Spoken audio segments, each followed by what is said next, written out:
दिन छोटी वाली मछली बिकाई तो पंडित लिहिन पंडितन बनेन और जब खाए खातिर बोलेन, जब पंडित के टठियम निकारिन तो पंडित खाइन तो करुआन मछलियाँ। तो पंडित कहते हैं अरे करुआत का है रे, धोए नहीं है सही।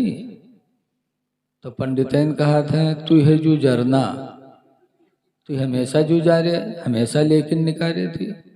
तो पंडित कहते हैं ना रे अल्लाह कसम को करुआत है रे। तो पंडितन कहे थे कही थे तू जू जरना है, तो कबू हमारे काम का अच्छा बताए। तो पंडित के बिटियावा बैठे रहे तो कहें तनी तू खा बिटियावा, तो वो कहिस तो बहू कहिस हाँ अम्मा करुआत है। तो पंडित कही ना रे उत्थी निमकौरी तेलवा धरा रहा वह तो नहीं डाल दिए रे। जब पंडितन देखें दू शीशी धरी रहे तो कड़वा तेल वाली शीशी वैसे धरी और निमकौरी तेल के शीशी खत्म।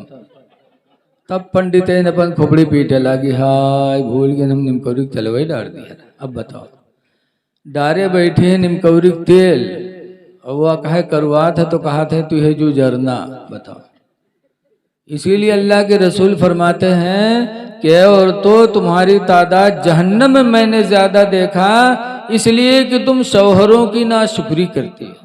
बोलो हम सब के अब्बा कौन है?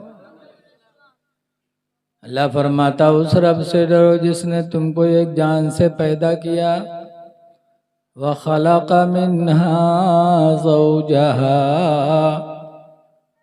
और उसी एक जान से उसकी बीवी को पैदा किया। आदम ही से आदम की बीवी को पैदा किया। आज हमारी तुम्हारी शादी होती है तो बीवी कहीं पैदा होती है, हम कहीं पैदा होते, फिर निकाह होता। लेकिन आदम अलैहिस्सलाम की बीवी आदम ही से पैदा हुई और आदम ही से शादी होगी। वबस्स मिन्हुमा रिजालन कसीरन व निसाअ, और फैला दिया तुम्हारे रब ने उन्हीं दोनों से तमाम मर्द और औरतों को।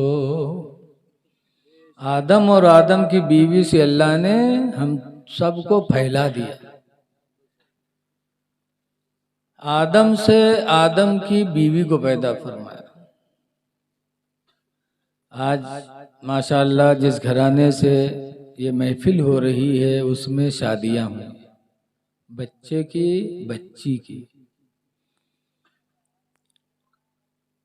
हदीस पाक में है हुजूर फरमाते लम तुरा लिल मुतहब्बैन मिसलन निकाह, कि निकाह जैसी दो लोगों के दरमियान में मोहब्बत करने वाली कोई चीज देखी ही नहीं गई। कि जरिए निकाह दो इंसानों में वो मोहब्बत होती है, वैसी मोहब्बत कहीं होती नहीं। बोलो, और मोहब्बत ही की बुनियाद पर शौहर भी तमाम मुसीबतों को बर्दाश्त करता है और औरत भी बर्दाश्त करती है, लेकिन जुदाई नहीं होती। क्यों? निकाह के जरिए अल्लाह ताला एक मोहब्बत पैदा फरमा देता। आदम अलैहिस्सलाम जन्नत में थे, लेकिन जन्नत में आदम अलैहिस्सलाम गमगीन रहते थे। अल्लाह ताला ने फरमाया आए आदम मेरी जन्नत में कोई कमी है? अल्लाह आदम अलैहिस्सलाम ने कहा परवरदिगार तेरी जन्नत में सब कुछ है लेकिन एक चीज नहीं है। कहा क्या? कहा जन्नत में मेरी कोई बीवी नहीं है, अगर जन्नत में मेरी बीवी होती तो जन्नत और अच्छी लगती। तो अल्लाह ताला ने आदम अलैहिस्सलाम को नींद दे दिया, उनकी बाईं पसली के गड्ढे निकालकर उनकी बीवी हव्वा को झटपट पैदा फरमा दिया। झटपट जवान, आंखें खुली तो देखा हव्वा खूबसूरत खड़ी हैं।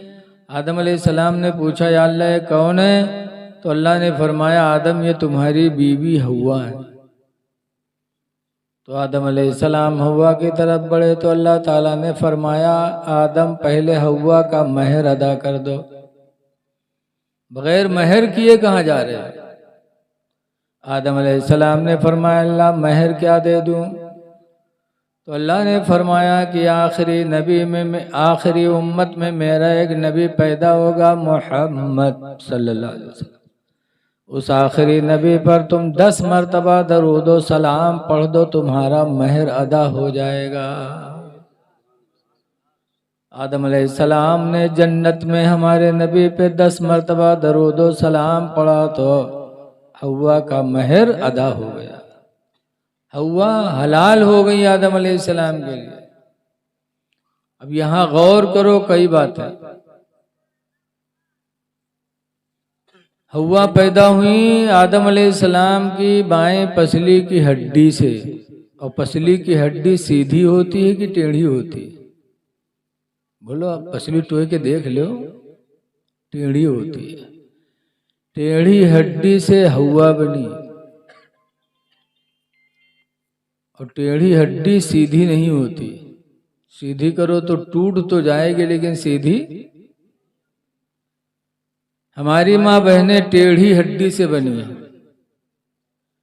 इसीलिए इनको अगर सीधा करोगे तो ये छूट तो जाएंगे, लेकिन सीधी नहीं होंगी। इनके अंदर टेढ़पन जरूर रहेगा, किसी न किसी मामले में ये टेढ़ी रहेंगी, है टेढ़ी। इसीलिए आए दिन घर में झगड़े होते। हव्वा भी टेढ़ी थी, इसीलिए आदम अलैहिस्सलाम के लड़के पैदा होते थे, लड़कियां पैदा होती थी, उन्हीं का निकाह हो जाता था। दुनिया बसाने के लिए उनके दौर में भाई बहन का निकाह जायज था, तो निकाह करके बसाने चले जाते थे कि तुम यहाँ बसो, तुम वहाँ बसो। एक लड़का पैदा हुआ हिंद, तो उसको हिंदुस्तान में बसाया। एक लड़का पैदा हुआ सीन, तो उसको चीन में बसाया। तो लेके जाते थे, बसा के वापस आते थे। एक मर्तबा एक लड़के को बसाने लेके गए तो टाइम लग गया आने में, काफी टाइम गुजर गया। जब बसा के घर आए तो हव्वा ने खाना तो दे दिया, खाना खाए और लेटे सो गए। तो हव्वा आई और आदम अलैहिस्सलाम का कुर्ता हटा करके और पसली की हड्डियों को गिनने लगी, 1 2 3 4। तो आदम अलैहिस्सलाम की आँख खुली। कहा, हव्वा क्या गिन रही हो? कहा, देख रही हूँ कि एक हड्डी और तो नहीं निकल गए है आपके, एक हड्डी से तो हम बनी हैं, अब की बहुत दिन के बाद आए हो, तो देखे थे एक हड्डी और तो नहीं निकल गए। कौन हव्वा और कहूँ तो नहीं है जहाँ इतने दिन तुम टिके रहो। ये मिजाज था हव्वा का। यही हाल है आज हमारी माँ बहनों का, कि अगर चले जाओ कहूँ 8 9 बजे 10 बजे रात के आओ तो दरवाजा ना खुली, पूछो हलाओ खोलो, कहाँ आए हो? मुँह जाओ फलनिया खुआ जाओ, जहाँ रहो, यहाँ कहाँ करे आए हो, जाओ। ये हमारी माँ बहनों को जो मिजाज मिला है हव्वा से मिला है। टेढ़ी है, टेढ़ी ही रहेंगी। इसीलिए हदीस शरीफ में है कि इनके साथ अच्छा सलूक करो, इनकी बातों पे न जाओ। इनकी बातों पे गए तो घर बर्बाद। जैसे कि एक सैयद साहब थे, सैयद अबुल हसन खिरकानी, बहुत बड़े पीर थे, बहुत लोग मुरीद थे उनके। एक दफ़ा कुछ मुरीदों ने सोचा कि काफ़ी दिन हुआ है हजरत से मुलाकात नहीं हुई, तो कुछ मुरीद लोग चलते चलते पैदल खुरासान पहुँचे और हजरत के दरवाजे पे जब गए, दरवाज़ा खटखटाया तो हजरत नहीं थे, हजरत की बीवी निकली। मुरीदों ने सलाम किया, कहा हजरत कहाँ है? तो उनकी बीवी चौंकी, कहीं हजरत? हजरत कौन भैया? यहाँ हजरत को है। कहीं हमारे पीर हजरत सैयद अबुल हसन खिरकानी। कहीं हाँ, उका तुम लोग हजरत कहा था, दज्जलवा कहीं है वो हजरत हो। अब मुरीद लोग खड़बड़ाने के, हाँ हम लोग मुरीद हैं, मेहरुआ दज्जाल मक्कर बताओ था। तो मुरीद तो बेचारे परेशान थे कि हमार पीर मुरीद होना फोकट गवा। तो पूछा कि कहाँ हैं? तो कहनू लकड़ी ले गवा है जंगल अब्बे आवत हुई। मुरीद लोग खड़े इंतजार ही कर रहे थे कि इतने में हजरत सैयद अबुल हसन शिरकानी जंगल के शेर पर बैठे और लकड़ियों का बोझ आगे रखे और घर की तरफ आ रहे थे। जंगल के शेर पर बैठ कर आए। मेहरुआ देखिस तो भाग घर में कैस हाय वद दजलवाद शेर उठा बलाय लावा है। हाँ, घर में भाग। पीर मुरीद बेचारे कहाँ चले जाएं। हजरत आए, शेर से नीचे उतरे, लकड़ियों का बोझ नीचे उतारा। शेर ने हजरत के पैरों को चूमा और अपनी बोली में जाने की इजाजत मांगी। हजरत ने इजाजत दे दी तो वो शेर दुम हिलाता हुआ जंगल वापस चला गया। तब मुरीदों को हैरत हुई कि हमारे पीर साहब का दर्जा इतना बुलंद कि जंगल का शेर पैर चूम रहा है और बीवी दज्जाल मक्कार कहती हैं। तब मुरीदों ने हजरत से पूछा कि हजरत आपका मर्तबा तो इतना ऊंचा कि शेर आपकी फर्मा बरदारी करे, शेर आपका पैर चूमे और आपकी बीवी दज्जाल मक्कार कहती हैं। तो हजरत फरमाते सुनो, ये दर्जा जो अल्लाह ने मुझे अता फरमाया कि शेर भी मेरी फर्मा बरदारी करता है, ये दर्जा जो मुझे मिला है उसी बीवी की बदतमीजी पर सब्र करने की वजह से। कि जाहिला है मेरे निकाह में आ गई, बदतमीजी करती है, मैं सब्र करता रहता हूँ ना आज तक मैंने मारा, न कभी गाली दिया, न कभी तलाक का इरादा किया। तो अल्लाह ने मेरे सब्र की वजह से मेरे दर्जात को बुलंद फरमा दिया। पता चला कि जब कोई बीवी के साथ हुस्न अखलाक से पेश आता है, उसकी कमियों को नजरअंदाज करता रहता है, न मारता न गाली देता न तलाक का इरादा करता, तो अल्लाह ताला उस शौहर के दर्जात को बुलंद फरमा देता। क्यों? ये टेढ़ी हड्डी से बनी है, इनकी तरफ मत जाओ, समझाते रहो लेकिन ज्यादा सीधा करने की कोशिश न करो, वरना ज्यादा सीध करी हो तो कहीं असिल के हो तो छोड़ देती।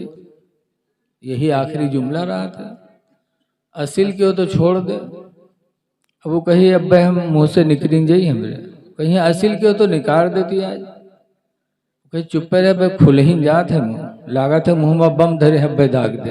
हाँ, लेकिन वो हवा का औलाद कहाँ माने वाली, बस छोड़ दे तू। आज हमका खोल मुंह खोल, देखे तुरे मुंह में का धरा है। और जब बेचारा ना समझे मैं हम मुंह खोलत है तो एक नहीं अल्लाह जाने कत्ती दफा तिलाक तिलाक बक्कत है। और जब बक बुक के चुपई है जनी है कि अब तो हमारी के मामला खत्म है, तब परेशान हुई। तब जही है मदरसा माँ कब हूँ मौलवी मौलानस न बोली है, अई नो बताए जे तो जही है दूर से कहें हजरत सलाम अलैकुम, का बात हो यहाँ हजरत घर में झगड़ा हुआ तो गुस्सम तिलाक दे दिया। कई दफ़ा दिए हो, कहीं नहीं तो गुस्सम जानी नहीं पाए, कई दफ़ा बक गए। जब मौलाना कहीं तुम्हारे लिए वो हराम हो गई, अब न बोल सकते हो न उसके हाथ का खाना, अब तुम्हारे लिए वो हराम हो गई, तब कहीं ना ही हजरत जो खर्चा पानी हो ले का बनाओ कोई सूरत से, लागत है वह मैं तब बीजो बीज बनत है। लेकिन जिसके दिल में खुदा का डर होगा वो हराम को हलाल थोड़ी कहेगा। गए हुआ से दूसरे मदरसा हुआ भगाए गए, इत्तेफाक से रास्ता में एक दज्जाल मौलवी मिल गए। मौलवियों में तो बहुत दज्जाल टहरत है। एक दज्जाल मौलवी मिल गए, उनसे कहें हजरत ऐसा ऐसा मामला होगा का बना दो जो खर्चा पानी हो ले लो। तो मौलवी कहें कत्था दे हो, तो कहें जौन कहिए तो दे देवे।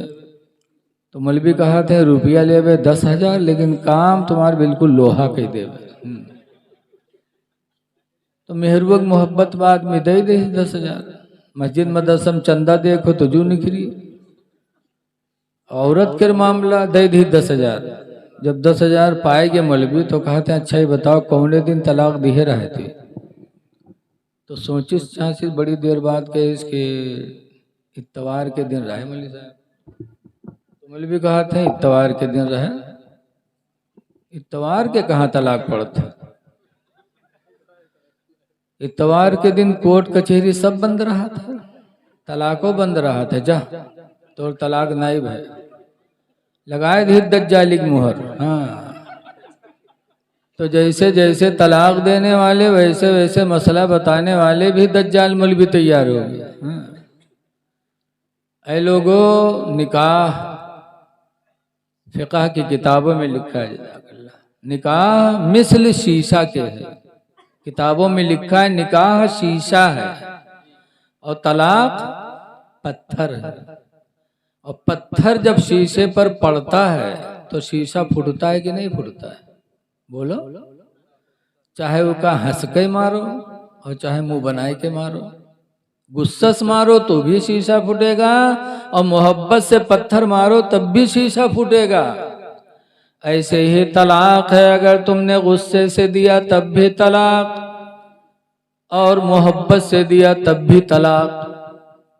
इसलिए निकाह तो मेरे नबी की सुन्नत है और तलाक देना मेरे नबी की सुन्नत। बोलो। तलाक न दिया करो। रसूलुल्लाह सल्लल्लाहु अलैहि वसल्लम ने निकाह तो फरमाया लेकिन तलाक नहीं दिया। तुम उनके उम्मती हो, इसको अपनाने की कोशिश करो। सरकार के निकाह में कई बीवियां थी? 11। और महल नहीं बने थे सबके, खजूर के पत्तों के झोपड़े अलग अलग सबके लिए सरकार ने बनवाया था। वो औरतें जिनके बारे में कुरान करीम में अल्लाह फरमाता, या निसा अन्नबी, ऐ नबी की बीवियों, लस्तुन्ना का अहदिम मिनन निसा, तुम्हारे तरह हरगिज हरगिज दुनिया की कोई औरत नहीं हो सकती। नबी की औरतों की तरह दुनिया की कोई औरत नहीं हो सकती। जिनका मकाम कुरान ने इतना बुलंद किया, वो कहाँ रहती थी? खजूर के पत्तों के झोपड़े में रहती थी। जिनका मकाम अल्लाह ने पूरी दुनिया में औरतों के ऊपर बुलंद किया, उनकी जिंदगी खजूर के पत्तों के झोपड़े में गुजर रही थी। लेकिन वारे रसूलुल्लाह का इखलाक कि उनकी बीवियां कितनी मोहब्बत करती थीं। 11 हुजरों में 11 बीवियां अलग अलग थी। एक दिन एक बीवी जिनका नाम सौदा है, सरकार की औरतों में सबसे बुढ़िया ज्यादा सौदा थी। सौदा बुढ़ापे के काफी मंजिल तय कर चुकी थी। एक दिन सौदा के झोपड़े में जाके किसी ने बता दिया कि रसूलुल्लाह सल्लल्लाहु अलैहि वसल्लम ने आपको तलाक दे दिया। जैसे सुना कि सरकार ने तलाक दिया तो सौदा के मुंह से एक चीख निकली और रोते रोते बेहोश होने लगी। इतने में अल्लाह के रसूल तशरीफ लाए। फरमाया, सौदा रो रही हो? सौदा कहते हैं, अल्लाह के रसूल, मेरे माँ बाप आप पर कुर्बान हो जाएं। कौन सी गलती सौदा से हो गई कि आपने मुझे तलाक दे दिया? कौन सी गलती हो गई अल्लाह के रसूल? तो सरकार फरमाते हैं, सौदा किसने कहा? मैंने तो तलाक नहीं दिया है। जैसे सरकार ने इतना कहा मैंने तो तलाक नहीं दिया, तो सौदा के रोते हुए चेहरे पे फौरन खुशी के असरात आ गए। खुश हो गई। क्यों? जानती थी कि सरकार झूठ नहीं बोलते। बोलो। कह दिया मैंने तो नहीं दिया। फौरन सौदा को यकीन हो गया कि सरकार ने नहीं दिया। आज हम तुम चाहे जत्ता कसम थे लेकिन मेहरुए माना था। कह देते तुम जरा तावा पे चूतर रख दो तब तुम्हारा हम बात न मन पे जाना था हमारा तुम्हारा मक्कारी।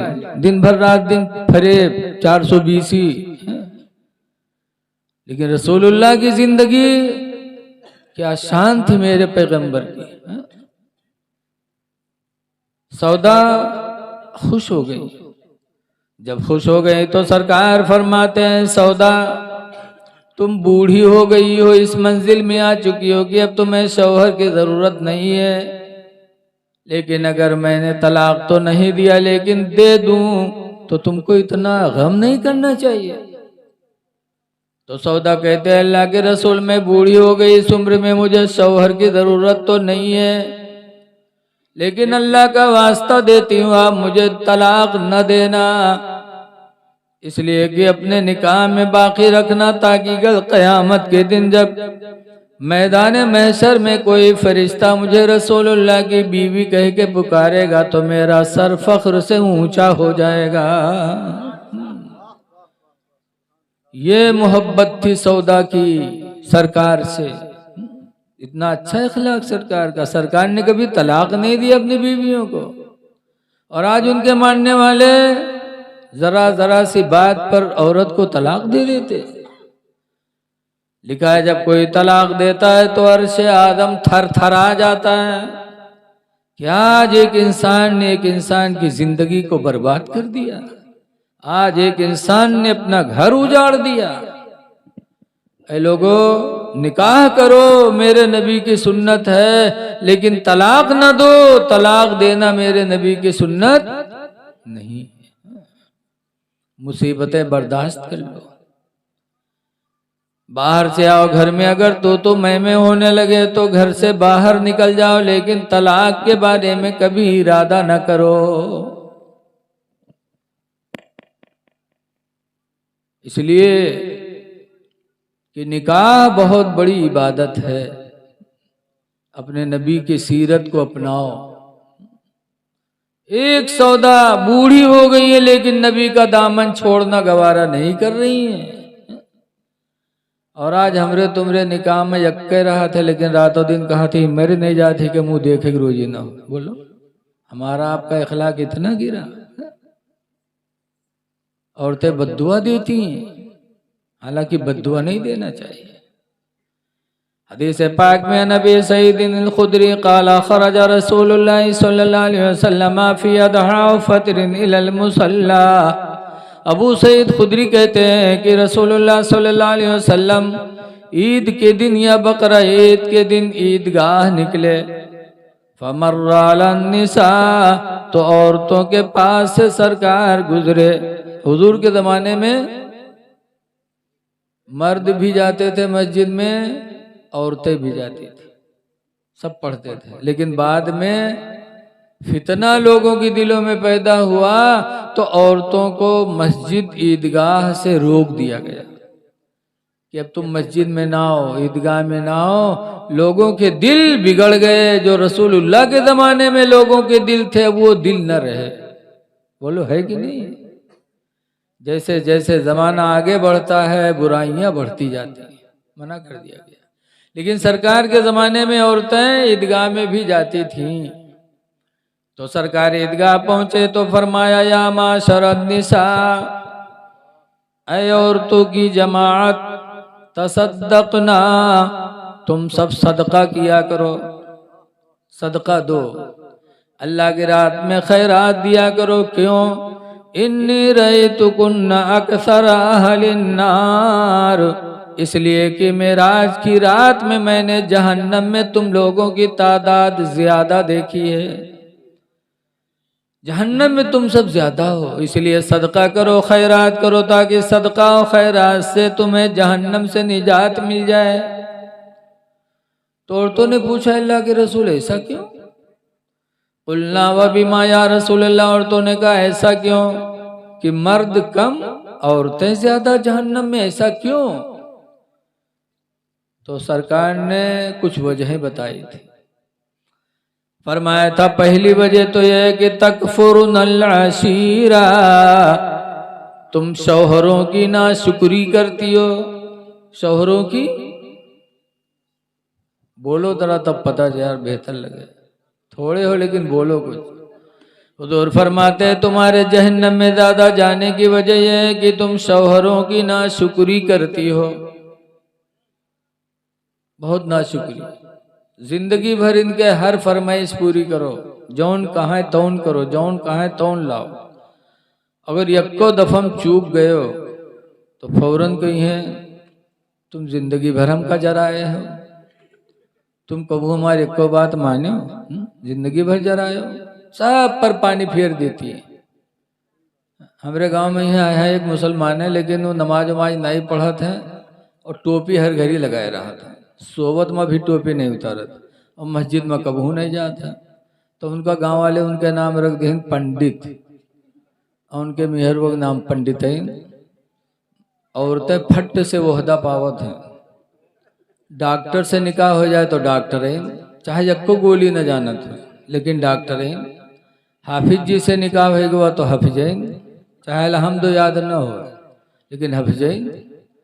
औरतों का दर्जा मर्दों से बढ़ता है, तो के नाम पंडित रखें तो मेहर वाली मछली भी कहे लगे। एक तो पंडित लिहिन पंडितैन बने न जब खाए खातिर बलेन, जब पंडित के टठियम निकारिन तो पंडित खाएं तो करुआन मछलियाँ। तो पंडित कहते हैं अरे करुआत का है रे, धोए नहीं है सही। तो पंडितैन कहते हैं तू है जू जरना, तू हमेशा जू जा रहे, हमेशा लेकिन निकारे थी। तो पंडित कहते हैं नाही रे अल्लाह कसम को करुआत है रे। तो पंडितैन कहे थे कही थे तू जू जरना है, तो कबू हमारे काम का अच्छा बताए। तो पंडित के बिटियावा बैठे रहे तो कहें तनी तू खा बिटियावा, तो वो कहिस तो बहु कहिस हाँ अम्मा करुआत है।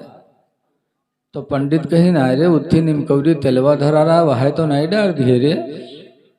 जब पंडितैन देखें दू शीशी धरी रहे तो कड़वा तेल वाली शीशी वैसे धरी और निमकौरी तेल के शीशी खत्म।